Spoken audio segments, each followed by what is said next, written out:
E aí pessoal, bem-vindos mais uma vez ao canal. Meu nome é Rodrigo e no vídeo de hoje mostro a vocês um aparelho que é conhecido aí do pessoal dos anos 80 e dos anos 90. Não é tão comum de nós vermos isso aqui em qualquer lugar. Naturalmente, este aparelho é um aparelho que é exclusivamente para a reprodução de fitas cassete, como vocês podem ver nesse compartimento, e ele é um tape deck ou um cassette deck, e o seu modelo é o S96, fabricado pela Gradiente, uma empresa brasileira, portanto fabricado e comercializado no Brasil. E este aparelho ele faz conjunto com uma série de outros aparelhos, e especificamente este S96 faz conjunto com este cara aqui, que é um aparelho que nós revisamos também, está brilhando, veja, está muito bonito, um aparelho que tem um som de excelente qualidade, e ele pertence ao amigo cliente, o senhor Johnny Garcia, e na verdade é do pai do Johnny, né? Gostaria de restaurar esse aparelho, ele possui uma porção de fitas, gostaria de reproduzir, e o seu pai, né, o pai do Johnny, me enviou inclusive um outro aparelho idêntico a esse, caso nós precisamos retirar peças. Eles moram aqui em Santa Catarina, eles trouxeram pessoalmente para mim aqui em Joinville para fazer uma revisão. Este aparelho não está funcionando, se nós pormos ele para rodar, se vocês conseguirem ouvir um som de motor,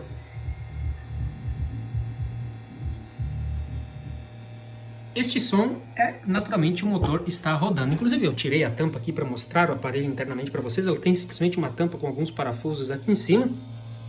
E tá aqui o motor. Tá ali ele, ó, tá girando, certo? Tá girando aqui essa pequena polia aqui. Vou desligar aqui para vocês verem.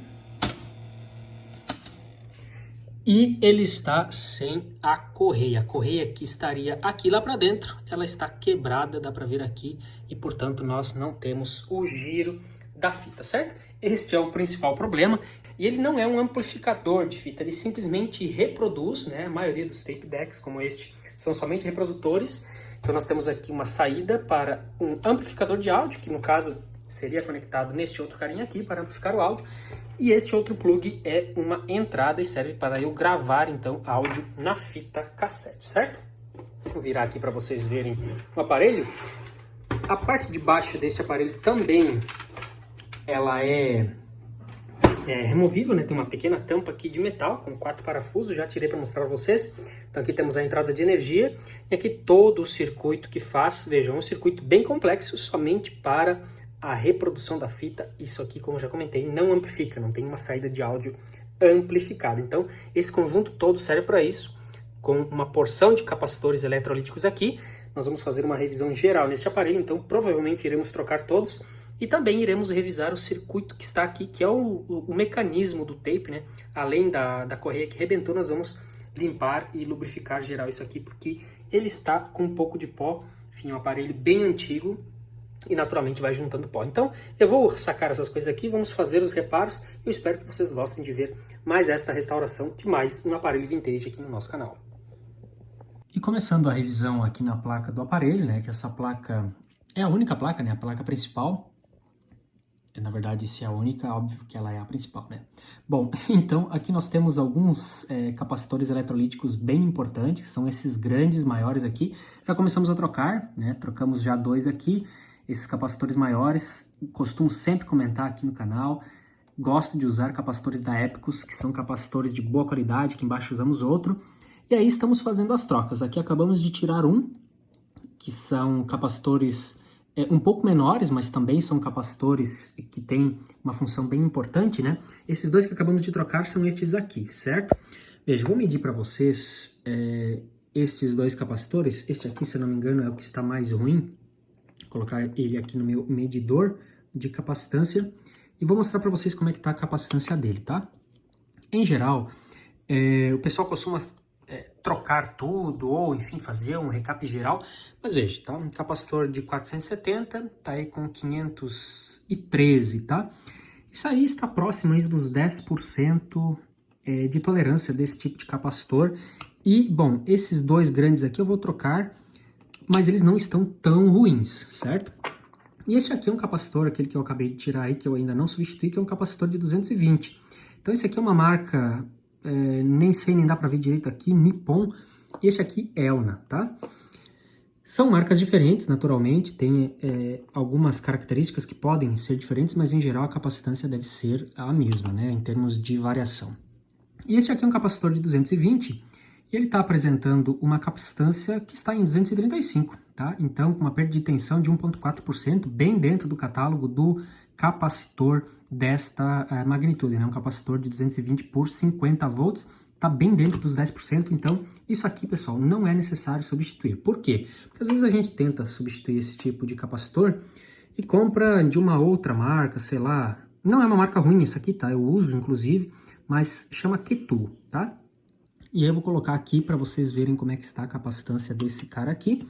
É um capacitor também de 220, tá? Esse aqui é 220 por 16, mas está dando 193. Então, 193, isso aqui dá 14%, 13% de 220. Então, tá uma capacitância bem variada. E eu costumo usar capacitores da Epicus, tá? Todos esses aqui são da Epicus, tem uma qualidade muito superior. Veja esse capacitor aqui, um Epicus de 470. Estou mostrando isso para vocês, enfim, quem gosta aí de fazer manutenção e gosta de um pouco dessa análise, tá? Para vocês verem que se a gente usar um capacitor de boa qualidade, ok, né? Nesse caso aqui a gente vai ver que ele está dando 452, então também está dentro aí dos 10%, perde de tensão, tá normal. Então não vale a pena, né, pessoal, a gente trocar um capacitor desse aqui, embora que tenha aí 30 anos, tá na placa aí há 30 anos, por um desse que, enfim, né, vai estar bem ruim em muito menos tempo. Então, a grande maioria desses capacitores desta marca aqui, certamente nós não iremos substituir. E eu tenho aqui um outro, tá, que eu acabei de remover, ó, um capacitor de 100, certo? Acabei de remover aqui deste ponto onde nós temos a conexão ali. Estes também são da Elna, certo? Esse com uma corzinha um pouco mais cinza, tem 2 ou 3 aqui, mais 4 ou 5 ali atrás. Este aqui também está com capacitância acima dos 10% de tolerância, então também serão substituídos, tá? A gente faz esse teste e troca os capacitores daquela marca. Está aqui, ó, 112, uma perda de tensão de 2%, está dentro aqui, mas a capacitância já está um pouquinho alterada.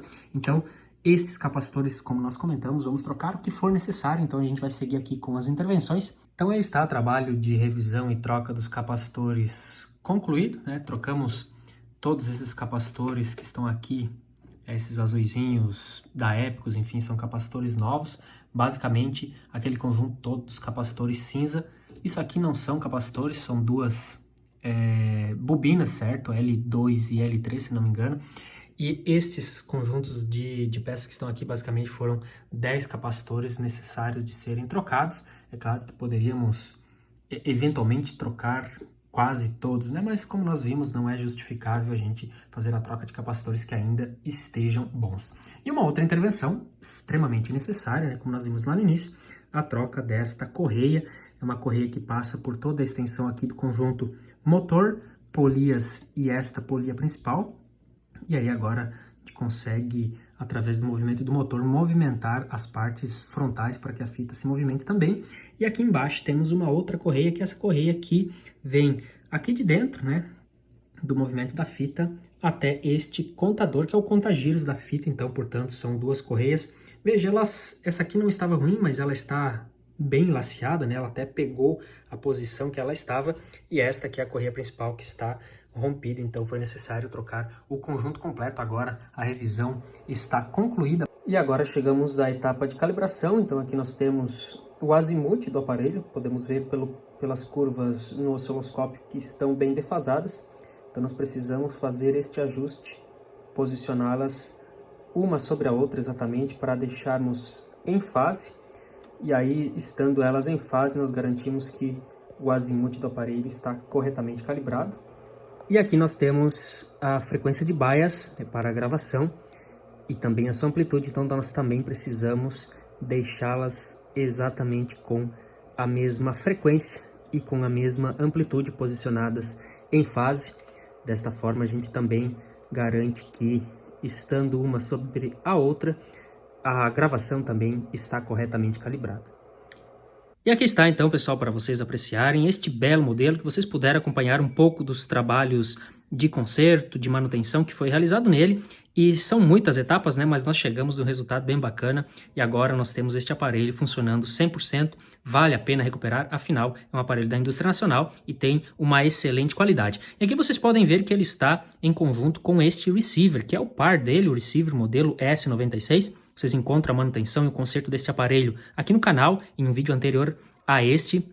Não deixem de ver, inclusive este aparelho é do mesmo dono, né, aí o pai do Sr. Johnny que me trouxe até aqui, e eles fazem um belíssimo par, já que este aparelho aqui, ele é somente reprodutor, nós não temos amplificação de áudio aqui. Então eu vou mostrar para vocês ele em funcionamento, e para isso eu tenho aqui um celular, ele está conectado à entrada auxiliar, e a auxiliar está selecionado aqui este botão que é o monitor, e através disso eu consigo então passar o som da auxiliar aqui para cima, através da entrada deste aparelho que está conectada lá atrás, e a saída dele depois está conectada no play do monitor, e por isso eu consigo reproduzir e gravar através desta função que está aqui. Ou seja, se eu pôr uma fita aqui dentro, esta fita aqui eu vou usar para fazer a gravação, para mostrar para vocês.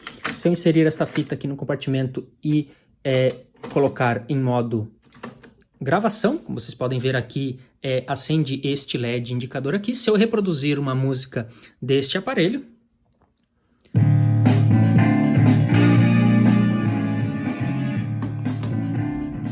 nós podemos controlar a intensidade do som no canal lado direito e lado esquerdo de maneira independente, são dois botões, né? O nível aqui da gravação, ok? E, enfim, eu vou colocar para gravar duas músicas e depois vou reproduzi-la, então espero que vocês gostem, espero que tenham gostado também do trabalho e obrigado por terem assistido a este vídeo. Eu vou iniciar a música novamente.